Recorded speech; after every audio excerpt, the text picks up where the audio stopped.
Corinne here, independent midwife in Sussex. Quick one, really quick one today, I promise, really quick. I just wanted to talk a little bit about Group B strep. Most pregnant women will have heard of it. Most women who haven't had a pregnancy probably won't have done, but it's a really, really common bacterial infection that affects a huge percentage of the population. Sometimes women have it in their vaginal tract, so they have it in the birth canal. Sometimes it's got a bit more of a hold and it will be in the urine as well. Now, women sometimes are screened for it if they've had a baby who's had a similar infection in the past, or if there is concern about that they might have this infection if they're showing real symptoms of a vaginal infection. Okay, Group B strep is a transient condition. It's a transient infection. It comes and goes. If you've got it when you're 30 weeks, doesn't mean you will have it when you have your baby, and the other way around as well.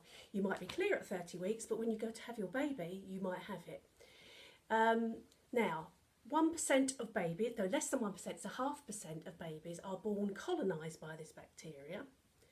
The vast majority of those babies show no symptoms at all, fight it off, and they're absolutely fine. Some babies do show signs, and then they need antibiotics to help them get rid of it. And in the very extreme cases, babies do die. Now, the babies who die, 80% of those babies are preterm babies. So babies are really struggling with lots of other issues such as feeding, keeping warm, etc. They have a very inefficient immune system because they've been born early.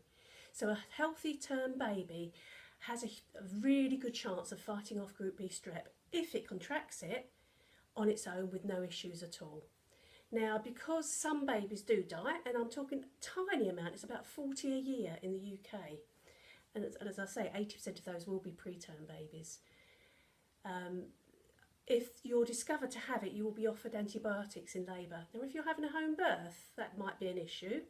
The antibiotics have to be given IV, which means into a vein, so you need to have a cannula sited. You need to have 2 doses of the antibiotics 4 hours apart. So if you're going to have them, you need to be in hospital to have these for at least 4 hours of your labour.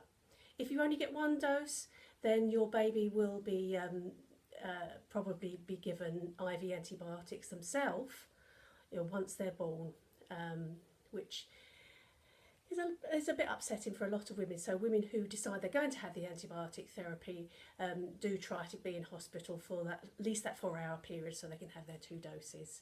If you're having your baby at home, there are lots of options for you. You may decide to do nothing. If you've been found to have Group B strep, you may decide that you're happy that having your baby at home and you're not too worried about it.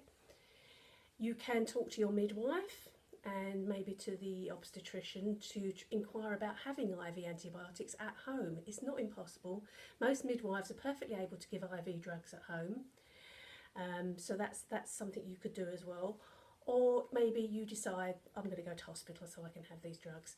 For loads of information, have a look at Sarah Wickham's website. She's a midwife who's written extensively about Group B strep, and from all different aspects. Lots of information on there. Okay, thank you for listening again. Thank you.